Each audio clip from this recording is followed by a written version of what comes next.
এমন সময় আসাদ আসলো। আসাদ এসেই বলতে লাগলো আমাকে দেখে, মা মা, এই আঙ্কেল আমাকে আদর করে, তোমাকে ওনার কথাই বলছিলাম।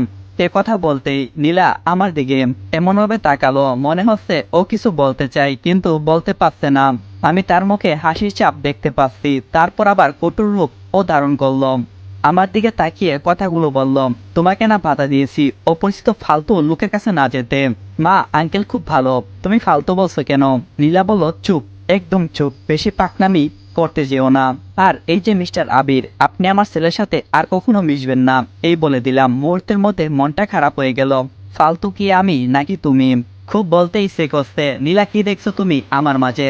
ফালতু কার্যকলাপ বলতে গিয়েও আর বলতে পারলাম না। কেবিন থেকে এক বুক ভরা হতাশা নিয়ে বের হয়ে আসলাম। মা হয়ে কেমনে নিজের ছেলেকে তার বাবার সাথে মিশতে দেই না, খুব কষ্ট লাগছে। মনে মনে বলতে লাগলাম, আমিও তোমাকে বুঝিয়ে দেব নিলাম কষ্টের উপলব্ধিটা কেমন লাগে। অফিস শেষ করে অনামিকাকে বললাম আমার সাথে ঘুরতে যাবে নাকি। অনামিকা রাজি হয়ে গেল। আমি আর অনামিকা একটা পার্কে বসে আছি। আমার মন খারাপ দেখে অনামিকা জিজ্ঞাসা করলো, মন খারাপ কেন তোমার আবির? আমি বললাম, কই কিছু না তো। আচ্ছা, একটা কথা বলতে পারি আবির? আমি বললাম, কে? নীলা ম্যাডাম কিছুদিন থেকে তোমাকে চোখে চোখে রাখতে, আমার সাথে হেসে হেসে কথা বললে প্রচুর রাগ হই। সেদিন আমাকে জিজ্ঞাসা করছিল, আবির সাথে তোমার কিসের সম্পর্ক? তোমাদের আচরণ দেখে মনে হচ্ছে তোমরা স্বামী স্ত্রী। আরো অনেক ধরনের কথা বললাম। আচ্ছা, তোমার সাথে নীলা ম্যাডামের কোনো সম্পর্ক আছে নাকি? আমি একটা দীর্ঘশ্বাস ফেলে জবাব দিলাম, থাক এসব কথা, আমাকে বলতে হবে আবির, বলো আমাকে। নীলা আমার স্ত্রী। কথাটা বলতেই অনেকটাই অবাক হই অনামিকা বকুসকে বলে, মানে? আমি পুরো ঘটনাটা তাকে খুলে বললাম। অনামিকার দিকে তাকিয়ে দেখি অনামিকা কান্না করছে। আমি বললাম, কাঁদছো কেন তুমি অনামিকা? অনামিকা বলল, তুমি অনেক ধৈর্যশীল আবির। কান্না করে করে জবাবটা দিলাম। অনামিকা আরো বলল, আমি নীলাকে সব কিছু বলবো, ও তোমাকে মেনে নেবে। আমি অনামিকাকে থামিয়ে দিয়ে বললাম, কিছু বলতে হবে না তোমাকে, যা করার আমি করব। তারপর অনামিকাকে বললাম, তুমি শুধু অফিসে আমার সাথে প্রেমের অভিনয় করবা, এতটুকুই। অনামিকা অনেকক্ষণ নীরব থেকে জবাব দিল, আচ্ছা। রাতে বাসায় ফিরলাম। মিশকা আমাকে ভাত বেড়ে দিল, আমি খাচ্ছি। এমন সময় মিশকা বলল, আমি আপনাকে একটা কথা বলি। এই প্রথম মিশকা আমাকে কিছু অনুরোধ করল। হ্যাঁ বলো। মিশকা বলল, আমাকে আপনার কাছে কেমন লাগে জীবনসঙ্গী হিসাবে? অবাক করা দেও প্রশ্ন। আমি বললাম, এটার মানে কি মিশকা? মিশকা বলল, আমি আপনাকে ভালোবাসি, 6 বছর সারা দিন রাত শুধু আপনার কথাই ভেবেছি। কোনোদিন আমি মুখ ফুটে বলতে পারিনি, অনেকবার চেষ্টা করছি। আমার কাছে আপনার পার্সোনালিটি অনেক ভালো লাগে, অনেক বড় মনের মানুষ আপনি। আপনার এই মনে কি একটু জায়গা দিতে পারবেন? মেয়েটার চোখের দিকে তাকিয়ে দেখলাম পানি টলমল করতেছে, সত্যিকারের ভালোবাসার বহিঃপ্রকাশ। হয়তো এরকমই হই, এমন একটা মেয়ে যার জীবনে আসবে সে ভাগ্যবান। আমি এখানে কি বলবো, কিছু ভাষা খুঁজে পাচ্ছি না, বলার ভাষা যেন হারিয়ে ফেলছি। আমি যদি এখন তাকে না করে দিই তাহলে সে কষ্ট পাবে। আমি কথাটা ঘুরিয়ে বললাম, তোমার পরীক্ষা কেমন চলছে? ভালো করে পরীক্ষা দিচ্ছ তো? মাথা নাড়িয়ে হ্যাঁ জবাব দিল। হয়তো এমন প্রশ্ন আশা করিনি, কিন্তু সে তো জানে না নীলা এখনো আমার জন্য অপেক্ষায় আছে। জানলে সে একথা কখনোই বলতো না।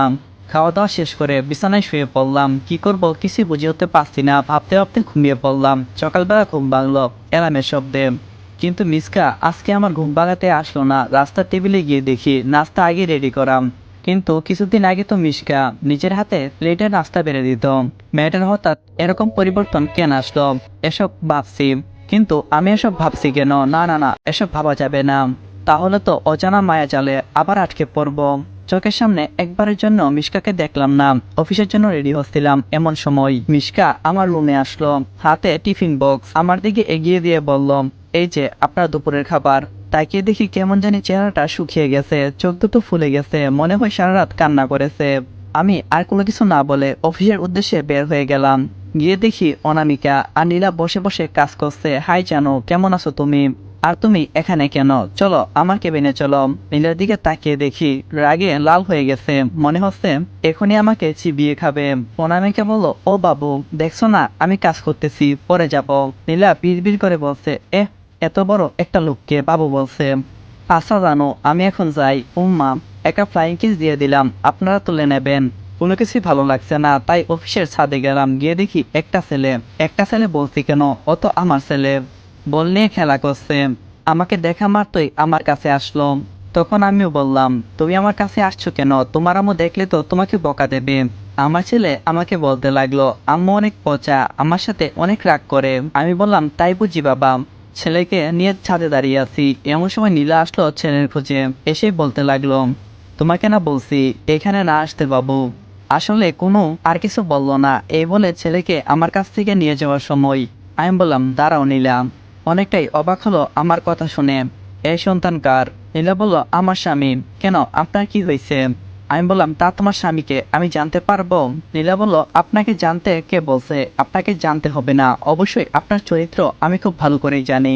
এই কথা শুনে নিজের রাগ কি আর কন্ট্রোল করতে পারিনি, ঠাস করে 2টা থাপ্পড় বসিয়ে দিলাম। নীলার চোখ দিয়ে পানি পড়ছে, গাল দুটো ফুলে লাল হয়ে গেছে। এই সন্তান কার? সত্যি করে বলো নীলা। না হই আমার সে খারাপ, আর কেউ হবে না। লীলা বলল তোমাকে বলে কি লাভ হবে?